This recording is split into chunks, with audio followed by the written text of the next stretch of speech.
Welcome to the Awakening Potential Podcast, your portal for profound self-discovery and personal growth. Join us each week for a riveting adventure as we unravel the extraordinary lives of ordinary individuals who create extraordinary lives. And in each episode, we plunge into captivating stories, life-altering experiences, and profound insights that ignite with your journey toward realizing your limitless potential.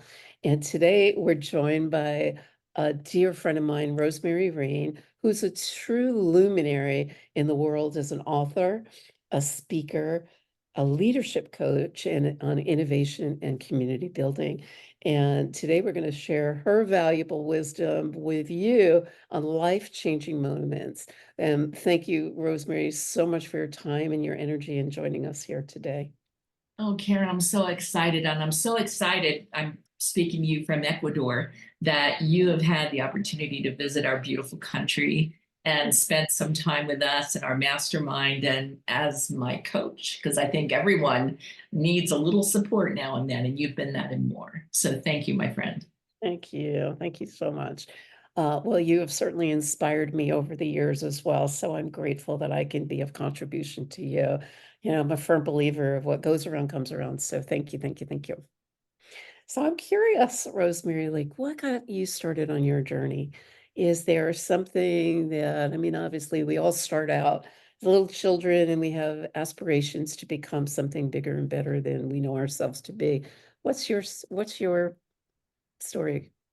My story, and I'm sticking to it. I was brought up in Catholic schools, and for, oh, goodness, 5 years of my early grade education, I always was at the bottom of the class, and I had a math disability. And I still remember like the fear that I had of when they had you create math problems. You like stood at the board, the blackboard, and you could not sit down until your problem was solved. And I remember the sweat dripping down the back of my neck, saying, "I'm the dumbest one in the class."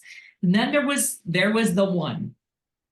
When I say the one, there was a teacher who heard me reading a story out loud, and she said, "Rosemary, you read stories out loud really well. You should read the school detention announcements." Detention announcements, my big break. But it was because of that one teacher. She identified a strength that I said, okay, I'm not going to do well in math and science, but potentially, because I also had a warm, loving Italian mother who was a great influence on me and a storyteller, perhaps I can use the gift of communication and the gift of really understanding and listening to everyone's story, that maybe I can put those two things together. And that career went from being a news anchor at a local TV and radio station to work in nonprofits with United Way Worldwide and with Wikipedia. And then that moved into another journey of helping Fortune 500 companies when they got stuck. So it's always been about really intently listening. And then in what ways might I, which is a great creative problem solving question, what ways might I potentially help them in solution finding? So I guess the journey is one, it's never been a straight line. I wonder whose career is directly a straight line and accidents that happen along the way. Exactly, exactly. And I'm sure along that way, and you've got so many accomplishments, which I so admire to say the least, but I'm sure there must have been some challenges along the way. How did you uh how were you able to overcome some of your challenges? Are there any tips and tricks that you can share with our listening audience that Yeah, oh, certainly there have been pitfalls, but I don't know about you, Karen, but I've found in the pitfalls, and usually not the high points, is where we have the greatest growth. And I early on became an entrepreneur. And what was I thinking at 27 years old, buying a Victorian bed and breakfast in Cape May, New Jersey, and having a $500,000 SBA loan? What was I thinking? But it was at a time where I thought, as long as I work hard enough and long enough and have the energy that I have, I can do anything. Well, There were pitfalls along that path. And I tend to always look at the positive, what is possible. And I think what I learned through the course of my journey is that I can maintain that awesomeness and positive thinking, but I always have to look at worst case scenario. And I think it was an adventure I had in the wilderness of the Pine Barrens, which is the subject of my book, Go Wild: Survival Skills for Business and Life, that I developed what I call Plan B thinking, right? Let's go for it. Let's go for exceeding expectations, but let's also identify all of the obstacles along the way and what is going to be our recovery strategy, what is going to be our plan B. So I think I began with, I can do anything, superwoman, super person. And then I learned that let's take a breath, let's take a pause, and let's take a look at all the other potential outcomes. And then hopefully we land in a place where we don't have too many unexpected surprises. Absolutely. Absolutely. I love that. I can so relate with that. So what would you say would be probably your, or possibly I should say, your greatest life lesson thus far? Gosh, greatest life lesson. I think I'm going to go back to the Harwood Institute, which was instrumental in my journey in terms of turning outward, not relying on my own sense of we could do it this way, but rather really taking the time to listen to community, listen to stakeholders before coming up with a plan, because I really do believe in the power of creative problem solving. If we taught creative problem solving in early grade education, and we taught people that you don't need to memorize the right answer, but there is a formula for landing on potentially the best idea. And you know as well as I do, we've attended creativity conferences and taught around the world, that the power of this model, and I have to say, I've lived in Latin America now for 20 years. I have used this formula to make life decisions about where to live, which job opportunities to take, and business decisions with my work in Silicon Valley with innovation minds for companies. And I really have always come back to, always begin with listening to community and never stop listening to who your stakeholders are. Even if you're halfway down the path of, I think we know the right way, is always be listening. And it sounds ABC, right? It sounds very simple. And that goes for personal relationships too. I've been married now for 33 years. Always be listening is, always be caring, ABC, but always be listening, ABL, is kind of something that I think we can bring to all components of life as a lesson. Absolutely. Because for me, and I'm sure for you, the way we do anything is the way we do everything. So if you can use it in community, you can use it in your marriage, you can use it in your friendships, you can use it. You and I go back quite a while. I know we've done a lot of creativity conferences together, and I so missed being able to travel, especially during the period of COVID and so on and so forth. But I'm so grateful that, we decided that we don't have to wait for a conference anymore, that we were able to jump in and we came down, we saw you in Ecuador and you and Barry, it was awesome. And yeah, what's your experience since you're still doing some creative problem solving work? I mean, I love the work. I love the community. What's happening with you these days? Like, that you could share with us? Yeah, well, I'm always up for doing a hackathon. Give me a problem, a company problem, a personal problem, and within 90 minutes, we're going to land on something that you can pitch a potential idea for. And I have to credit Innovation Minds in Silicon Valley for allowing me to facilitate that for many, many different clients, from Red Bull to nonprofits in Suriname, in different parts of the world. Here in Ecuador, having made a lifestyle change that I didn't want to work professionally as much, but I wanted to give back to community.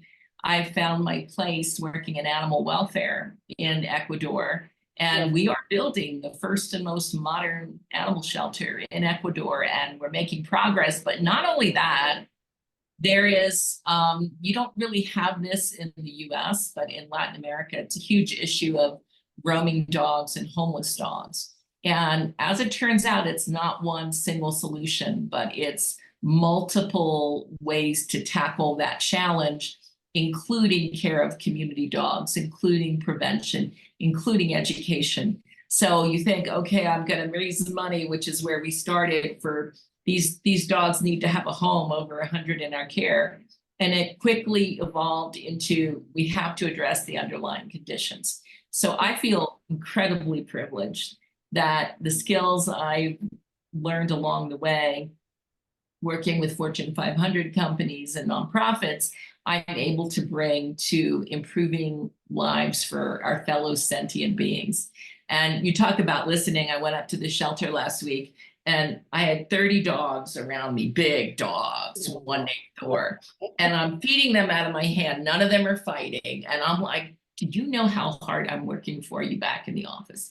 So, and I swear they were listening to me and I was listening to them. And so no matter what you're working on, I think it's important. That field trip I do every month, even though I'm in behind the scenes in community development, in fundraising and marketing, I always go there to make sure I remind myself why I'm doing what I'm doing.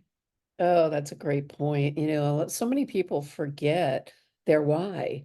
And I believe that the why is what really drives us and keeps us driven.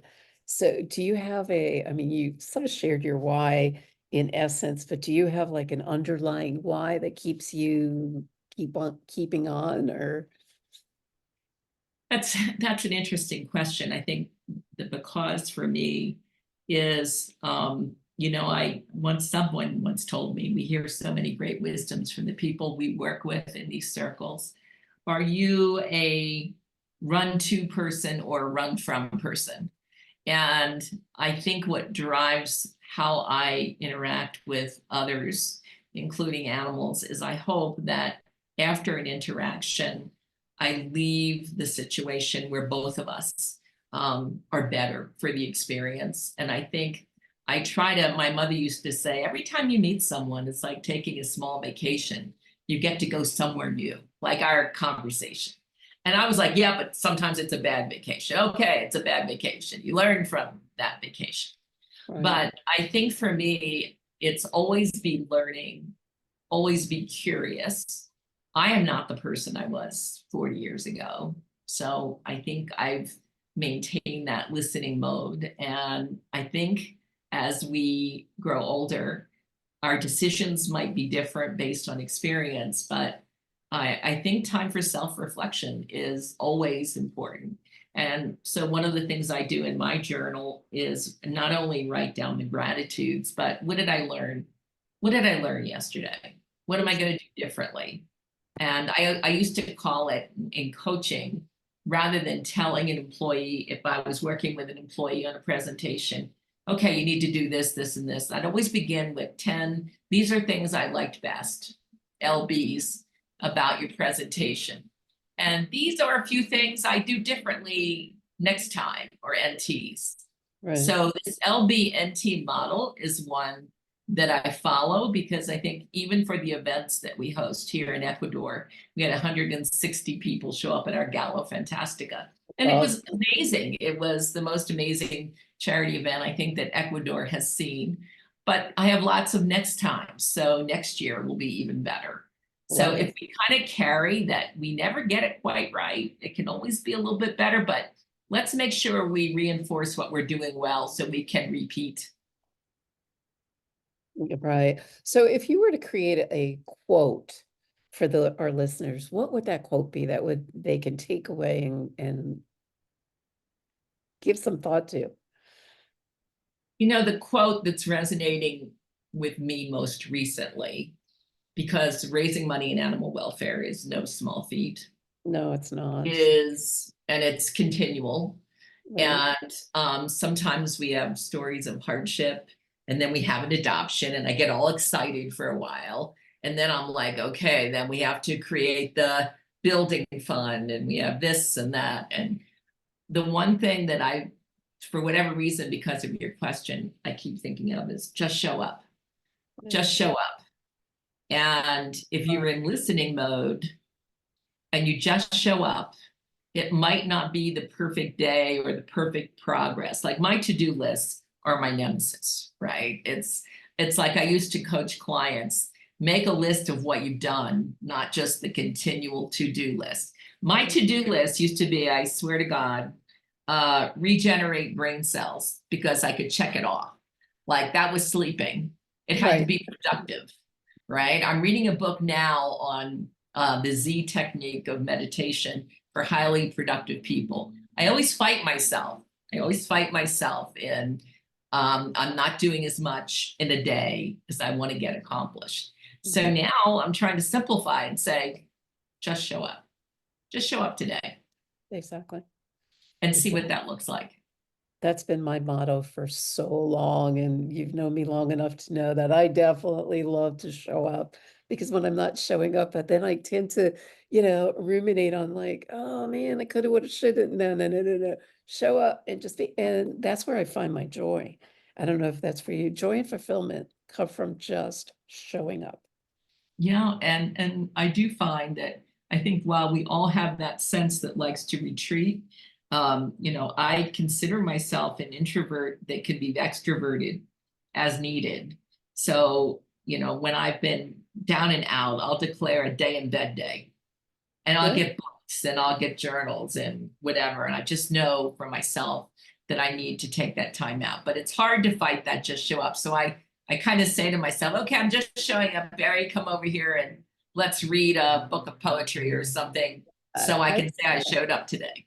Yeah, you have the most amazing relationship. And, after being witness to it and witness to you for many years now, I love the way you both play together, and just reading a book. And while we were there, I was so blown away. And I know it comes from your experience as a bed and breakfast. Was that right? Where it was like candlelights for breakfast. I was like, oh my God, I so want to emanate that one, because I love that. Like, most people forget. They Well, forget. and you talk about joy so much, my friend. You've shared Yes. that with me. And, And you just brought to mind that sometimes I underappreciate what we do for each other daily. mhm. And it's important to do that. Like my niece will say, when the two of us are in the car driving, which we don't drive in Ecuador, so that's a good thing, Right. because where fights happen is in the car because you can't go anywhere. You're Right. trapped, right? So we used to be in the car and she would call us the Bickersons because we would, but it's done in a loving way. Not that we haven't over our 30 plus years had our own, I do have to mention that being a facilitator, before we got married, I insisted we go through Gary Smalley coaching and training because I wasn't going to make mistakes and we were going to do it right. And when we did our retreats, people would say, oh, you're going on a romantic retreat. We would have flip charts all over the hotel room based on our 10, 10, and 10 lists. 10 things we want to be, have, and do. And we do it separately, and then we combine it so that each year it's kind of like an old-fashioned New Year's resolution, but to see, okay, what things are we going to do separately versus together. But it's pretty funny because my husband has not escaped facilitation or creativity conferences, which he went kicking and screaming to creativity conferences because he's a scientist and a chemist, and he thought it was a little, out there for him. But somehow the magic remains. So I'm very grateful. Well, seeing it and witnessing was really, after 33 years, was very inspiring, and really had me pause and say, oh, what do I really want? And what do I want mine to look like? And you create that very with ease, with ease. And I was grateful to be witness to that. So I thank you for that. And um, there's just so many things. Is there anything that you would like to share? Like, a lot of the people that are listening are just starting out and, making decisions that might be challenging for them and stepping into their joy and their fulfillment. Like what has been your greatest gift in that respect that you can share with those listening? Is there any last parting words that you would like to share or contribute, shall I say?